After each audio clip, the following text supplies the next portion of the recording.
Vamos tentar correr contra o tempo e compensar esse atraso, pelo menos pelas apresentações iniciais que nós vamos ter aqui da Lenir e do Marco Antônio. A Lenir é coordenadora desse curso, todos já conhecem, e ela foi a principal assessora, a principal formuladora e que conduziu as discussões no Ministério da Saúde, mas em várias outras entidades da política pública de saúde nossa, do que está sendo esse decreto de regulamentação da 8080 e também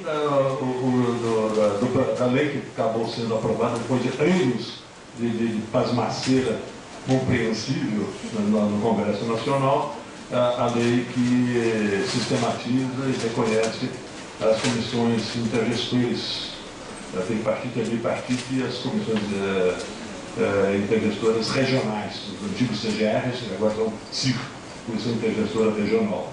E com tudo que isso significa na construção de um sistema que já vai há 20 anos. Então ele vai fazer um resumo dessa atuação dela, uns 30 minutos mais ou menos. A seguir, o Marco Antônio, procurador do Ministério Público, conhecido e respeitado, militante na área da saúde, além de outras atribuições dentro do Ministério Público. E ele vai trazer aqui uma discussão de vários pontos a partir desses documentos do decreto e da lei e de outros pontos que ele julgar necessário. Ele é sempre muito enriquecedor o que ele traz, não só do ponto de vista conceitual e de formulações, mas de posição, de atuação, de militância política do Ministério Público ao lado da política pública. Depois, o atual secretário e eu vamos fazer alguns comentários também e abrir a discussão para todos. Queria reconhecer que a presença dele de todos, um grande amigo, companheiro de luta, o Joelito, está vindo lá das Alagoas, mas eu não vou dizer o que ele está fazendo nas Alagoas, só pode ser coisa boa. Mas o Joelito, ele foi secretário municipal de saúde de um município pequeno do interior de Alagoas, no começo, lá atrás, antes dos 20 anos de SUS. E ele foi, então, uma das lideranças que, por militância, por grande garra, por grande confiança, esperança no futuro naquele tempo, não tinha uns 20 anos, não tinha nenhum nem dois. Ele tinha um desejo do SUS vir a dar certo. Só tinha a Constituição que acabava de ser aprovada.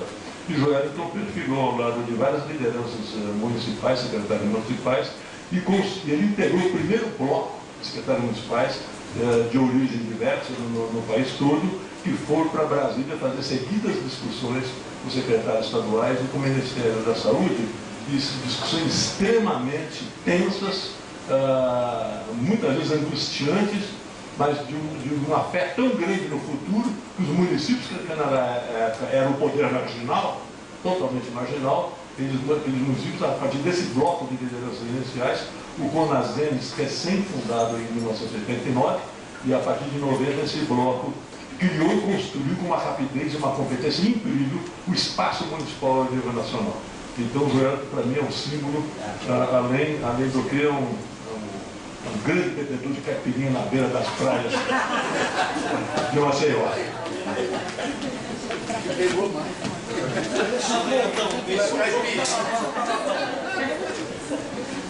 Mas é o que vale, né? Acaba sendo o que vale. Então vamos dar início. A ideia, mais ou menos uma meia hora de apresentação minha, é mais genérica a respeito do decreto, depois o professor Marco Antônio, mais uma meia hora, 40 minutos, depois passamos o nosso secretário aqui, daí vai falar do decreto sobre a visão do município, né? E o doutor Nelson também vai dar uma palavra, depois a gente vai abrir para todo mundo poder estar interagindo, né? Então, para falar rapidamente a respeito do decreto, eu vou gastar 5 minutos para dizer como ele surgiu, porque eu já várias vezes ouvi isso como recebi. Eu escrevi sobre o decreto num blog, e daí vieram alguns comentários no blog, e alguns deles diziam: mas como de repente apareceu um decreto depois de 21 anos? Como foi essa história? Então, muito rápido eu vou falar sobre isso. Na realidade, em 2008, o ministro Temporão tinha me solicitado apresentar um projeto, aquilo que eu achava que era pontos que precisariam ser fortalecidos dentro do Sistema de Saúde, que precisava para poder o SUS ficar mais estruturado, e eu acabei apresentando uns 15 pontos para ele que eu entendia que precisavam de uma regulamentação mais aprofundada, que eram os vazios normativos que nós tínhamos, e fiz uma proposta então de regulamentar a Lei 8080, porque esses pontos eram pontos, digamos, da Lei 8080 um pouco obscuro, que a gente não tinha clareza dos conceitos dele. E isso foi no final do ano 2008, e depois eu não fui mais procurada, e quando chegou em 2010, já era mais ou menos julho, eu fui chamada então lá na Fiocruz, que o ministro Temporão tinha decidido tocar aquele projeto em frente, e daí a Fiocruz acabou me contratando para desenvolver então o projeto do decreto, que eu comecei a fazer mais ou menos em agosto, e a ideia era entregar em outubro, e foi o que eu fiz, mas acabou que teve eleições, teve segundo turno, aquela coisa toda, e eles entenderam que só iriam entregar, porque eu tinha que entregar na Fiocruz, e a Fiocruz ia entregar para o ministro lá para dezembro, daí em dezembro já tinha troca de ministro, acabou que quem recebeu foi o ministro novo. Ele que acabou tomando conhecimento, e foi até através do hoje secretário dele, de uma das secretarias, do Odorico, que ele conhecia, ele sabia que eu estava fazendo o decreto, e daí levou para o ministro, e o ministro então resolveu abrir a discussão dentro do Ministério, daí teve uma longa discussão dentro do Ministério, depois com o CONAS, com o CONASEMES, para depois então ir para a Casa Civil, para depois ir para a Presidente da República poder assinar o decreto. Lógico que teve várias alterações, a Casa Civil mesmo cortou 4 capítulos do decreto, do financiamento, mas daí é porque estava no Congresso em discussão, achava que politicamente podia não ser bom para o presidente estar regulamentando, sendo que tinha essa discussão dentro do Congresso da Emenda Constitucional 29. Daí saiu também Recursos Humanos, que achava que tinha que dialogar com o Ministério da Educação. E saiu Ciência e Tecnologia, porque eles entendiam que teria que dialogar com o Ministério da Ciência e Tecnologia. E assim foram saindo alguns capítulos inteiros que tinha, tanto que o decreto tinha 70 artigos. Com a supressão desses, eu não sei se são 4 ou 5 capítulos, ele ficou reduzido, mas a essência, que é essa estrutura do SUS, acabou sendo preservada no decreto, né? Então eu vou falar essa história do decreto, que na realidade então começa em 2008, mas que só se concretiza para dentro do Ministério já praticamente em janeiro desse ano, e daí o interesse muito grande, o empenho do ministro Padilha de que esse decreto realmente ele não fosse uma minuta de decreto, fosse de fato um decreto publicado no Diário Oficial, e que ele acabou realmente, o empenho dele conseguindo. Então, o decreto, ele trata na realidade, ele explicita, porque o papel do decreto é explicitar uma lei, e é exclusivo, é uma competência exclusiva do presidente da República, né? Então, as leis, elas geralmente são muito genéricas, as leis não devem ser detalhadas, o detalhe sempre deve estar realmente no decreto, a lei deve ser o mais genérico possível. E tem algumas leis que você não precisa de um decreto para explicitá-lo, porque já é totalmente aplicável. E outros, que é o caso da Lei 8080, né, quando fala que o sistema é regionalizado, que regionalização é essa? Né? Quando fala que o sistema é hierarquizado em complexidade de serviço, o que isso significa? Quer dizer, muitas coisas, a integralidade que está definida no artigo 7, inciso 2 da Lei 8080, né, que fala o que é integralidade, e quais são os contornos dessa integralidade, cabe tudo dentro dessa integralidade, enfim. Realmente, muitas coisas, como ter uma interdependência dos entes federativos, como você resolve essa interdependência, quais são os espaços, lógico que o SUS foi fazendo seus arranjos nesses 21 anos, né? Como a CIT, a CIB, mas tudo por conta de portarias, que perante inclusive o judiciário, daí o Marco Antônio pode dizer muito bem, geralmente são ignoradas as portarias. Então a gente precisava de uma maior institucionalidade, de uma segurança jurídica e de explicitação de vários pontos, né, que a lei trouxe e que a gente acabou não tendo essa explicitação. Então, o que o decreto buscou fazer, né, visou, foi exatamente explicitar determinados dispositivos, não é toda a lei, né, que está aqui dentro do decreto, são alguns dispositivos, são alguns artigos e parágrafos. Então, trazer uma maior explicitação e fez de uma maneira mais estruturada, né?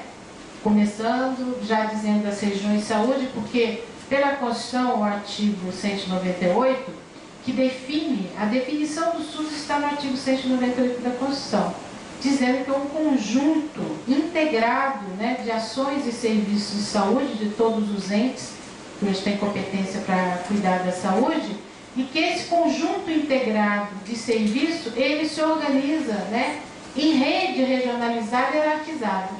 Eu sempre digo que esse é um tripé do SUS, né, que o SUS tem que integrar os serviços dos entes em rede, né, rede de atenção à saúde, que tem que ser regionalizada, daí surgem as regiões de saúde no decreto, e hierarquizada no sentido de complexidade de serviço, né?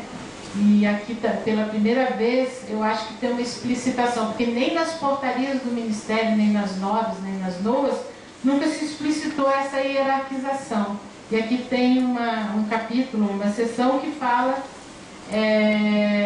a respeito da hierarquização das ações de serviço de saúde, que tem muitos acadêmicos aí, especialistas na área da saúde pública, que não gostam dessa expressão, eu escuto isso, hierarquização, mas gostando ou não gostando, está na Constituição e está na Lei 8080. Então, quem não gosta vai ter que conviver com isso até que mude, porque é desse jeito que está dado, né? E daí a gente precisa explicitar e dizer o que isso significa, né? Então, o decreto ele começa com algumas definições, né, que é a região de saúde, e o decreto traz, então, eu diria, 3 coisas que seriam novas, né, que é o contrato, né, que vai organizar as ações de serviço de saúde, o mapa da saúde, que ainda que seja o planejamento, mas ele traz uma outra configuração, porque a gente sempre fala em planejamento ascendente, que nunca também demos conta de resolver isso. E o planejamento ele é ascendente, mas ele tem que ser integrado, porque se a Constituição fala que todas as ações de serviços públicos de saúde devem ser integradas, o planejamento obrigatoriamente, consequentemente também tem que ser um planejamento, ainda que ascendente, mas também integrado, né? E trata também da Renases, cria a Renases, né, que vai ser esse padrão de integralidade, e que são as grandes novidades. A Renases, o contrato, que eu diria, e trazer para dentro, não é novidade, mas trazer para dentro do decreto é a atenção primária como ordenadora do Sistema Único de Saúde, né? Então, que também é algo que sempre se falou, sempre se propugnou por isso, mas não estava nunca explícito, não estava explicitado nem na Lei 8080, e mesmo até nas portarias ou na norma nunca teve uma explicitação tão clara como hoje tem no decreto. Então, ele traz algumas definições, né, região de saúde, o contrato, institucionaliza no sentido do reconhecimento das comissões intergestores, né, tripartite e bipartite, que no decreto inicialmente estava como colegiado intergestores, e que, não, colegiados interfederativos, e que nesse meio tempo saiu a Lei 12.401, e a Lei 12.401 fala em comissões intergestoras. Então o decreto estava regulamentando a Lei 8080 e a Lei 12.401 altera a 8080, então não podia ter outra denominação, teve que voltar à denominação que já está até consagrada também, né?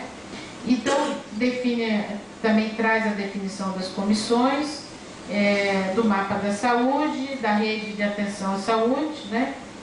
E serviços especiais de acesso aberto, que são os serviços como o Sereste, que eles daí têm uma porta diferenciada, você não precisa ir pela atenção primária para chegar nele, como é o Centro de Referência de AIDS, que você pode já ir diretamente, né?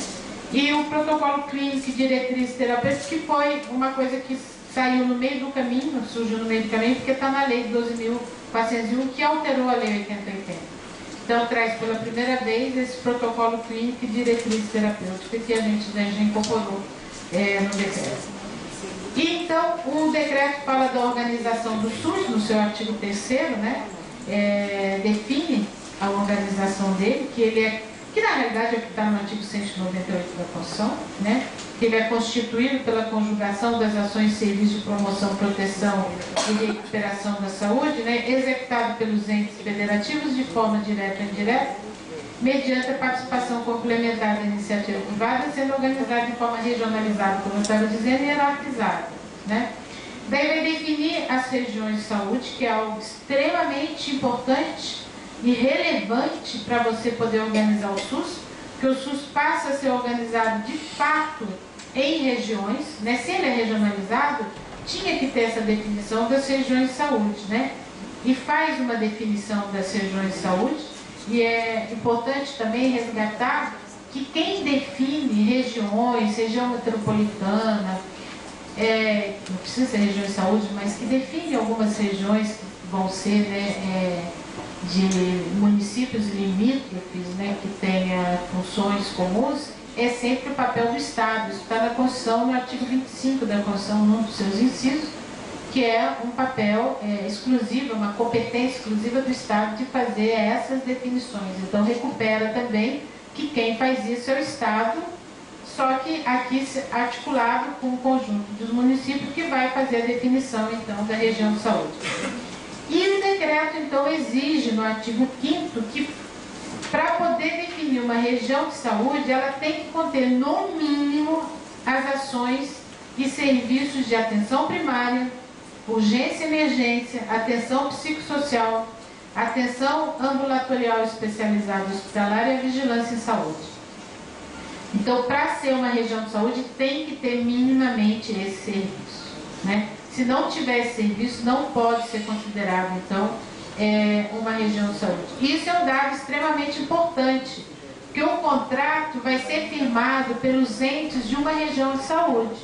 Se a região de saúde não tiver minimamente um conjunto de serviços que signifique mais ou menos, não é preciso, uns 70% das ações e serviços que vão estar na RENASES, vai ser muito difícil você fixar compromissos, porque os compromissos que você fixar com aquele conjunto de municípios, se você não tem esse conjunto de serviços, vamos imaginar que acaba só tendo atenção primária, você vai fazer um contrato que vai fixar só responsabilidades entre os entes que quase não têm referências e vai referenciar para outra região que não está sendo parte do seu contrato. Então, a região de saúde, para ser definida a região, ela tem que ter um conjunto de serviços que abarque pelo menos os 70% do que vai vir descrito na RENASES, que é a Relação Nacional de Ações e Serviços de Saúde, que eu tenho chamado, que é a integralidade ou que é a expressão do direito à saúde. O direito à saúde, que está consagrado na Constituição, ele vai se expressar através da RENASES. Vai estar expresso na RENASES, e a RENASES vai ter que ser efetivada para que o direito seja, de fato, efetivado, né? Então, isso é um dado muito relevante que o decreto traz, né? E o outro também que é bastante relevante é que a região de saúde, ela que vai ser referência para a transferência dos recursos.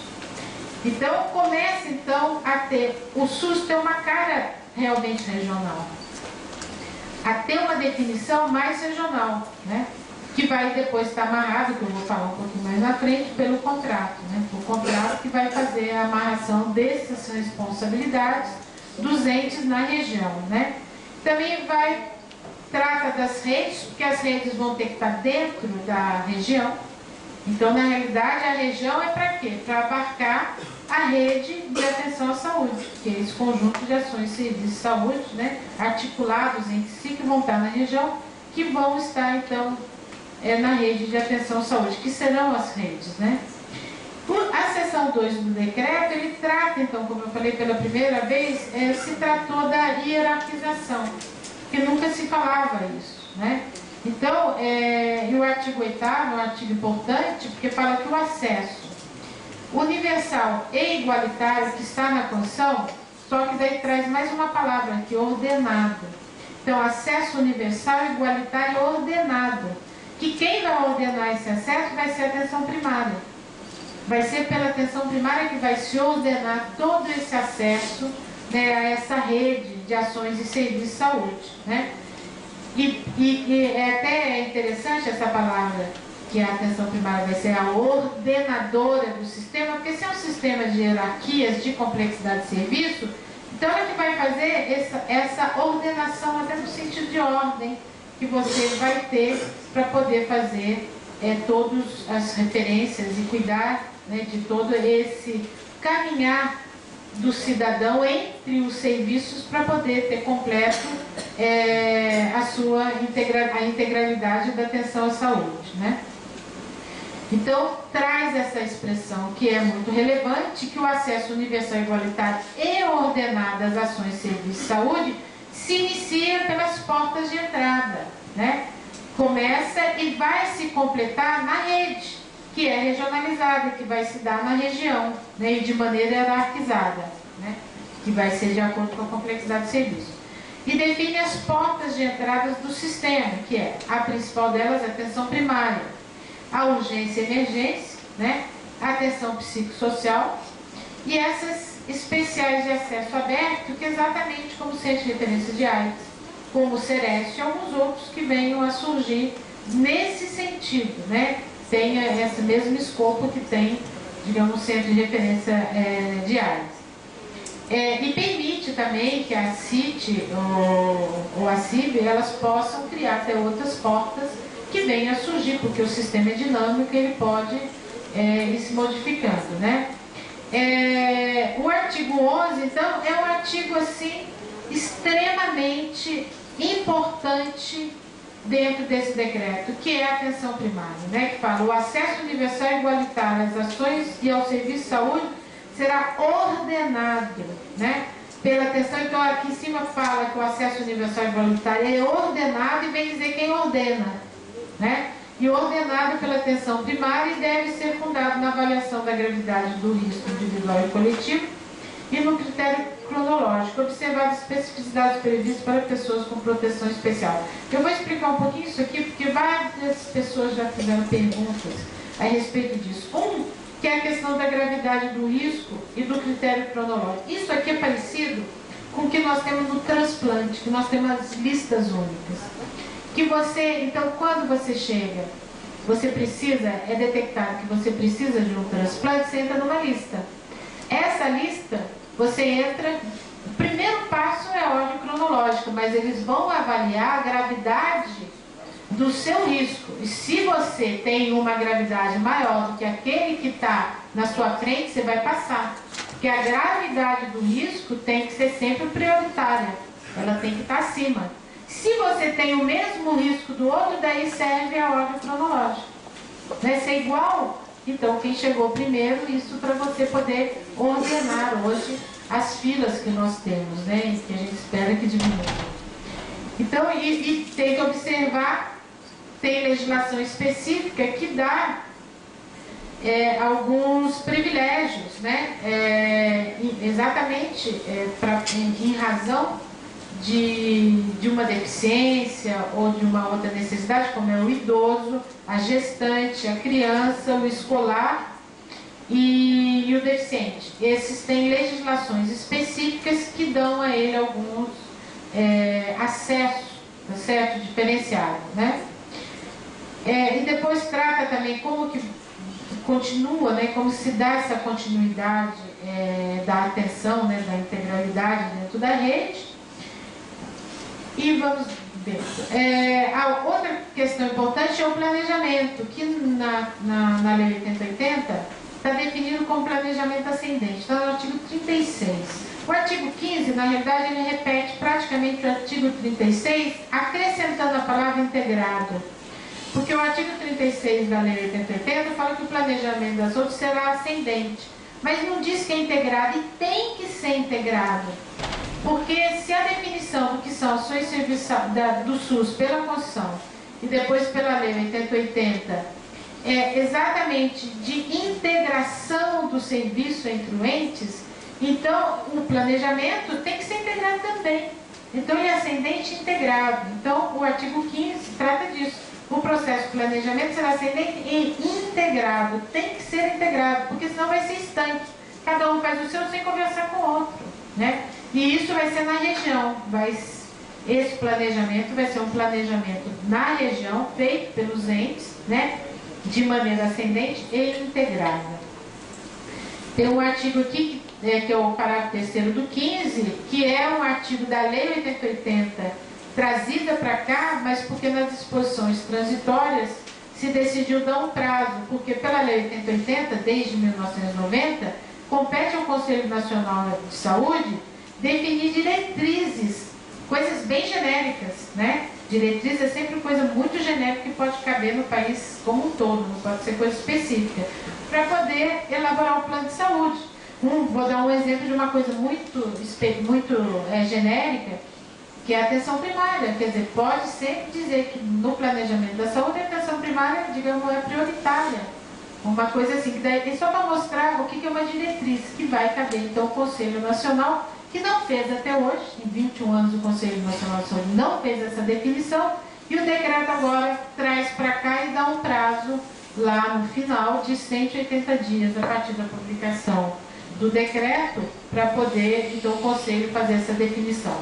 E dentro do planejamento da saúde, traz o mapa da saúde, né, que definiu como sendo um retrato geográfico do que se tem, né, para poder então fazer a análise com todos os critérios de uma inteligência de gestão, uma inteligência sanitária epidemiológica, para se poder apontar para o futuro. Então você tem um mapa que é quase que censitário, porque aquilo é aquela fotografia do que existe, daí a partir dessa análise para onde nós queremos ir, para onde nós vamos. É uma visão de futuro, aquilo que a gente chama de uma imagem objetiva, então, que vai ter e pode ter um mapa de metas, né? Dentro do mapa da saúde você pode ter um mapa de metas, né?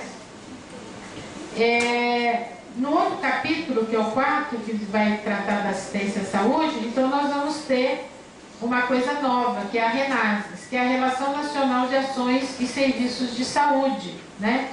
Então, a RENASES, ela vai ser exatamente a expressão do direito à saúde. E aqui eu gosto muito de chamar a atenção que nós perdemos o pé na aplicação da Lei 8080, que ao invés de nós tratarmos de ações e serviços de saúde, né, como sendo a expressão do direito à saúde, nós usamos uma tabela de procedimento que não tem a ver com ações e serviços de saúde, na realidade, para poder garantir o direito à saúde através de uma tabela de procedimentos. E se vocês olharem na Lei 8080, a tabela de procedimentos, ela está no artigo 26 da lei, que está no capítulo que trata do setor privado, o setor privado que participa do SUS. Então, a lei dispõe que haverá, então, uma tabela de referência, haverá parâmetros de custos, né, de valores, para você remunerar o setor privado que você contrata para complementar os serviços públicos. E nós usamos isso para fazer tudo, inclusive para fazer transferências de recursos, que daí vai estar no 35, que não é esse o parâmetro, que são outros, para poder até fazer transferências de recursos entre os entes federativos, que é um equívoco enorme. Misturamos, né, o 35, que é o público, com o 26, que é a contratação complementar do setor privado. Essa sim é paga por uma tabela, que é a antiga tabela do INAMP. E nós usamos ela para tudo. Então, o que a gente tem discutido muito hoje no âmbito do Ministério, que a RENASES não pode ser a tabela de procedimentos, senão nós vamos morrer na praia. Que ela vai ter que ser realmente uma relação de ações e serviços de saúde, né? Que vai ser a expressão da garantia do direito à saúde do cidadão. Então, no Ministério está já saindo, já deve sair em breve as diretrizes da RENASES, para depois a RENASES, então, ser realmente apresentada, e ela tem que ser divulgada, porque é dentro da Renases que as pessoas vão saber, e a Renases, e acho que o entendimento do Ministério, do Ministro também, tem que ser pactuado no Conselho de Saúde, porque esse é um grande pacto entre Estado e sociedade, que dinheiro nós temos e que nós vamos garantir, porque o que estiver na Renases tem que ser garantido para toda a população, são 191 milhões de brasileiros, porque você não pode colocar lá uma ação ou um serviço que não tenha dinheiro para garantir para todos, e daí você só vai garantir para os apadrinhados. Então essa coisa também é outra que tem que ser observada. Então a Renases é algo que tem que ser discutido, sociedade e Estado, né, o que nós vamos garantir com o direito à saúde com o dinheiro que nós temos, né, ou se vamos aumentar o nosso dinheiro, o que quer que seja, mas é um pacto daí do Estado com a sociedade. Então ela está prevista aqui no artigo 21 do decreto. Eu trouxe alguns que não vai dar para todo mundo, mas a gente pode pedir, ver quem não tem, e pode pedir para o IDISA reproduzir, não vai ser colorido, e depois dá para quem ficar sem, tá? Mas o Ministério agora parece que fez bastante, vai poder divulgar. Depois tem também a Relação Nacional de Medicamentos Essenciais. Aqui, as primeiras versões do decreto, então estava a Relação Nacional de Medicamentos, do SUS, não tinha esses essenciais. Porque isso aí só gera confusão, porque medicamentos é tudo que oferece ou só alguns que são denominados essenciais? Sempre foi palco para, eu mesmo sempre ficava confusa. O que será essa relação de essenciais? O que é essenciais, né? E depois estava como Relação Nacional de Medicamentos do SUS, mas nesse meio tempo saiu a lei 12.401 que fala de relação de medicamentos essenciais. Ele teve que alterar de novo, e eu estou até conversando no Ministério da Saúde para que saia, quando sair as diretrizes da Rename, que vai sair, dizer que na realidade a Relação Nacional de Medicamentos Essenciais é a Relação Nacional de Medicamentos do SUS. Tudo aquilo que o SUS vai garantir para o cidadão dentro da assistência farmacêutica, né? Para não ficar sempre essa pergunta, o que é essenciais, né? Que a maioria acaba fazendo.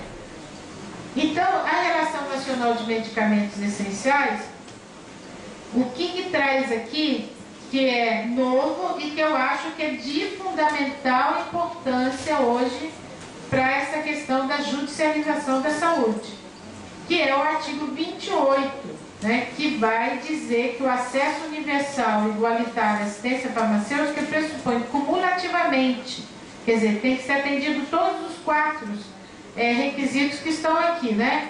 Estar o usuário assistido no SUS, né? O medicamento ter sido prescrito por profissional do SUS, né? Ter sido também prescrito dentro do sistema, não no consultório do médico particular, que é do SUS, mas que está no consultório particular, e ele está dentro da Rename, está previsto, né, na Rename, e ele, que na realidade, e só na Rename vai estar remédios que são, medicamentos que são registrados na Anvisa, né? E cria 2 exceções, que é o parágrafo 1º e o parágrafo 2º. O parágrafo 1º são exceções que você pode definir que alguns medicamentos têm acesso aberto. Não precisa daí preencher esses 4, mas vai ter que ser dito por portaria, né? Como é hoje o medicamento de hipertensão, com saúde não tem preço, e o medicamento de diabetes. E o de AIDS? O de AIDS tem uma lei, né, específica que determina que é aberto para qualquer pessoa que tenha, né, esse agravo à saúde, mas ele não precisa estar em tratamento no SUS, né? Então é uma exceção. E a segunda exceção são os medicamentos de caráter especializados, que nem sempre você tem o profissional dentro do sistema. Então você vai ter que aceitar uma prescrição que venha de fora. Mas o Ministério da Saúde vai ver no parágrafo 2º, que no tocante aos medicamentos especializados, vai ter que dispor sobre isso. E no parágrafo 1º são os entes da federação que podem. Então o município de Campinas, o secretário da Saúde aqui, ele pode entender que tem um medicamento, né, que ele quer abrir para toda a população. Então ele pode fazer isso por uma portaria, e sempre tem que ter questões de saúde pública que justifiquem. Então, tem alguma coisa que está acontecendo na época que tem muita dengue, vamos imaginar que precisa liberar um medicamento. Posso estar falando bobagem do ponto de vista médico, mas é só para dar um exemplo. E daí você pode abrir naquela fase e dizer que todo mundo tem acesso, sem precisar passar para dentro do sistema, né? Depois, no outro capítulo, é da articulação federativa, que na realidade é reconhecendo, então, o papel das comissões intergestoras bipartite, tripartite e ACIR, que é os antigos CGRs, que passa a ser CIR agora, que é a Comissão Intergestora Regional, que tem esse grande papel de fazer decisão consensual de temas, né, de gestão compartilhada do Sistema Único de Saúde. E eles, então, se vinculam daí ao Ministério da Saúde, né, para efeitos daí administrativos e operacionais, mas sendo agora reconhecido como um espaço de articulação, como uma comissão do SUS, do sistema, e não do Ministério e nem da Secretaria de Estado. Então, ele é do sistema. Então, dá uma garantia e uma institucionalidade maior. E depois nós passamos para o contrato, né, que é esse contrato organizativo da ação pública da saúde, que é esse organizativo, ele nem precisava estar aqui, foi a Casa Civil que acabou pedindo, porque só estava o contrato de ação pública, que era para diferenciar de uma outra tipologia de contrato, que é a tipologia dos contratos que nós estamos acostumados no dia a dia, que é o contrato de troca econômica. Todos os nossos contratos são contratos oriundos do Código Civil, que são contratos onde há uma troca, né? São os contratos que a gente chama comutativos bilaterais, esse é um contrato multilateral. Os contratos de troca são contratos que têm função patrimonial, esse não tem função patrimonial, tem função organizativa, e daí acabou que a tipologia dele veio para o nome, né, para fazer a diferenciação. Então, o contrato que tem um papel, e eu estava conversando hoje com o Marco Antônio na hora do almoço, e a gente está falando que ele tem uma feição do convênio, mas o convênio realmente não serviria, porque do convênio você sai, você denuncia um convênio a hora que quer, e aqui no contrato, essa possibilidade, digamos, se alguém quiser sair do contrato, vai ter que fazer o destaque e ter as sanções, né, correspondentes, senão fica uma coisa muito solta. E também em convênio você não pode ter sanções administrativas, né, não pode ter que a gente chama cláusula penal em contrato, e aqui a gente vai poder fazer, porque também senão só fica aquela coisa, a gente combina, mas se eu não cumprir nada acontece, não é para fazer isso, e esse contrato é que vai fazer então a amarração de todas as responsabilidades, né? Eu tenho dado 2 exemplos do contrato, 2 figuras metafóricas, que o contrato, ele é o fecho do vestido, né? Porque você, na realidade, está confeccionando o vestido, que é organizando as redes de atenção à saúde, combinando as referências, contra-referência, combinando os recursos na região, daí, quer dizer, você está construindo o vestido. Quando você termina, você amarra isso com o fecho, quer dizer, você fecha o zíper, senão o vestido vai cair, né? De um lado para o outro não vai ficar certo. Então você acaba arrumando tudo com eu chamo o contrato do fecho do vestido, é a última parte, é o último momento onde você então faz. E eu também tenho dito que o contrato, muitas perguntas, o contrato é um contrato de adesão, a União faz e vai impor nas regiões? Não. Algumas partes do contrato serão partes de âmbito nacional, que serão iguais, que é a parte da organização do SUS, que é uma parte mais conceitual. Essa vem igual para todo mundo, porque o SUS tem que ser igual no sentido organizativo, que se organiza por rede, o que é rede, o que é a RENAS, essa coisa toda. Então é uma parte de padrão nacional, né? E as outras partes do contrato terá 4 partes, então são partes que serão discutidos e elaborados na região, né? Então eu digo que o contrato é igual uma empadinha, aquela casquinha durinha é a parte que vem pronta, que é a estrutura do SUS, né? Agora o recheio, se vai ser de camarão, de carne seca, de palmito, essa coisa, vai ser a região que vai dizer, porque vai ter que ter a cara da região, né? Então vai ser construído na região. Alguma outra coisa de monitoramento talvez também seja um padrão mais nacional, monitoramento, avaliação, controle, porque daí acaba sendo mais ou menos igual para todo mundo. Mas o contrato, então, tem esse papel. Então, o contrato ele vai fixar responsabilidades organizativas, que são essas daí, deve ser um padrão nacional. As responsabilidades daí executivas, essa é construída no local, né, em cima, inclusive, das diretrizes nacionais pactuadas no Conselho Nacional, você vai desdobrando para os objetivos, né, da região, para as metas daí da região e as metas individuais também. E depois vai ter uma parte que é a parte financeira, toda a parte do dinheiro, e uma outra parte que é a parte do monitoramento, avaliação e controle daí do contrato, né? Que está sendo isso construído no Ministério da Saúde. E depois, é óbvio, que o Ministério, junto com os estados e com o próprio município, mas muito o estado, mais o estado que todo mundo, eu acho, vai ter um grande e relevantíssimo papel de estar fazendo o acompanhamento dessa gestão do contrato. Porque essa parte de construir o contrato, ela é complexa, mas mais difícil é a execução, né? E daí vai ter que se criar muitas expertises para poder fazer tanto a execução como o acompanhamento da execução. Eu acho que era isso. Que tinha um capítulo que era de avaliação, monitoramento, avaliação e controle no decreto, que foi também suprimido, porque entendia que já tinha o Sistema Nacional de Auditoria, achando bobagem, mas resolveram tirar e foi tirar também na Casa Civil. Não foi o Ministério da Saúde, o Ministério da Saúde não tirou nada. Tudo que foi retirado na Casa Civil. O Ministério mandou para lá com 71 artigos. Então, acho que era isso. Daí eu termino e daí passo já para o Marco Antônio. Agradeço a atenção.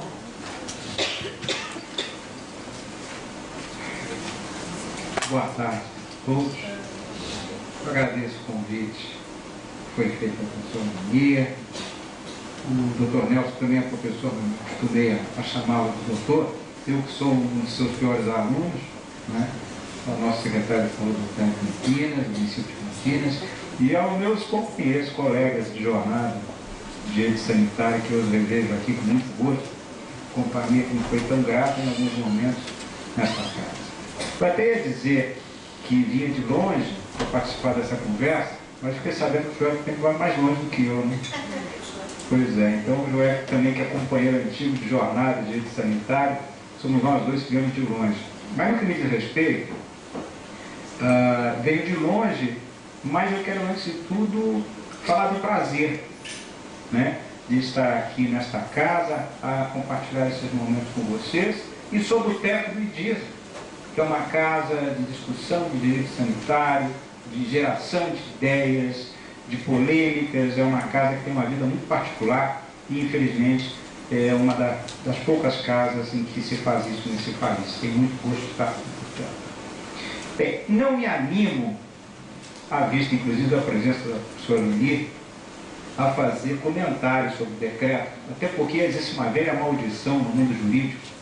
Vocês, pelo menos os colegas aqui que são da área jurídica, estão de concordar comigo, os primeiros comentários que se fazem a uma lei são os piores possíveis, né? A gente já pegou uma lei, os primeiros comentários, viu que ela apenas repetiu o que estava ali, foi uma verdadeira fraude a maioria dessas primeiras iniciativas. Os bons comentários virão com o tempo, com a sedimentação, com a reflexão, com a experiência. Então, não tome na conta de forma nenhuma de comentar. Bem, é fato que o decreto, e não apenas o decreto, né, as duas leis que se seguiram, ou que são contemporâneas a ele, a 12.401 e a 12.466, mais a 12.401, são realidades novas, num universo que não é tão novo. Então, nós temos na saúde muito esse trabalho de conhecer o sistema, em determinado momento da vida, reconhecer o sistema, porque ele muda, ele altera, e o que você tinha por conhecido vai ter que ser reconhecido. E esse é o papel que exerce esse decreto, que vem na maioridade do SUS, na velha maioridade do Código Civil, que era 21 anos, hoje já não é mais. É um decreto que vem na maioridade do SUS, com 21 anos. E vem a lei 12.401, que deve ser, digamos assim, vista no conjunto com o decreto. Bem, eu fiz aqui algumas anotações sobre o que a professora fala, até pedido dela.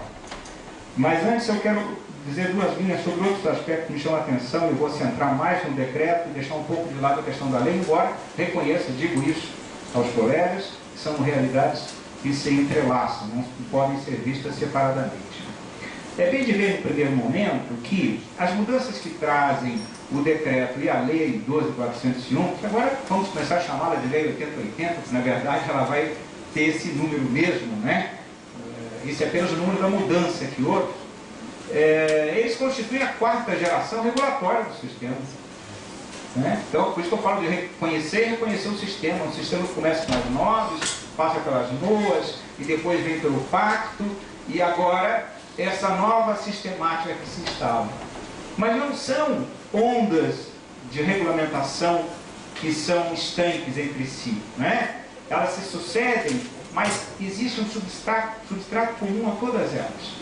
Então, é muito interessante esse movimento de mudança, porque muda, mas não muda completamente. Muda, mas não muda contraditoriamente, como às vezes é próprio das mudanças.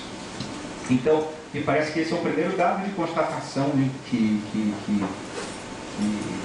ali nem estou olhando esse papel, mas aqui tem lista do rancho, aqui tem horário de volta, tem um horror isso aqui, né? Bom, eu acho que o decreto tem uma virtude que é fundamental, né? Que é da sua propriedade lógico-jurídica. Nós temos um sistema enorme, complexo, que gira com valores que depois da Previdência são de maior impacto no orçamento da República, e tudo regulado por portaria, que o chefe do momento faz, que o chefe do momento desfaz, e essas coisas são muito instáveis, essas coisas elas são muito inseguras. Então, era necessário que algo não trouxesse novamente uma nova organização, embora o decreto traga elementos novos de organização, e alguns que são interessantíssimos, importantíssimos, como, a meu ver, a questão do mapa de saúde, a meu ver, a questão da equidade. Equidade que é uma velha conhecida das nossas conversas, mas que é uma velha desconhecida na nossa legislação de saúde. Né? Se a gente for buscar e cuidar na Constituição, ela vai estar na Seguridade Social falando de problemas de orçamentos e coisas, nada no sentido de que nós estamos aqui tratando, no sentido que aí estamos tratando aqui. Então, há muitas vantagens, mas então a propriedade do decreto é essa, não propriamente pelas boas novidades que traz, mas pela segurança jurídica que ele traz. Não é propriamente a nova organização o seu ponto alto, embora esse seja um ponto de destaque, mas a segurança jurídica. Você não muda o decreto com a facilidade que você faz ou refaz com uma portaria. Então, o dado da segurança jurídica. Isso é muito caro para o judiciário e será muito caro, certamente, para todos aqueles que atuam na cena, né, jurídica da saúde. O outro dado que me parece... Aí tem outro dado que não é acidental também.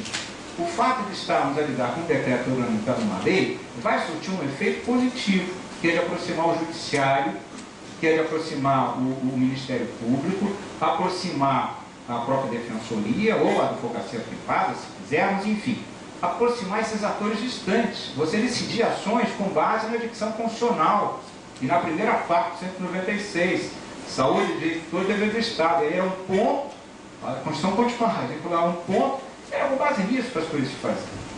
E é evidente que devem continuar a serem feitas com base nisso, mas não apenas.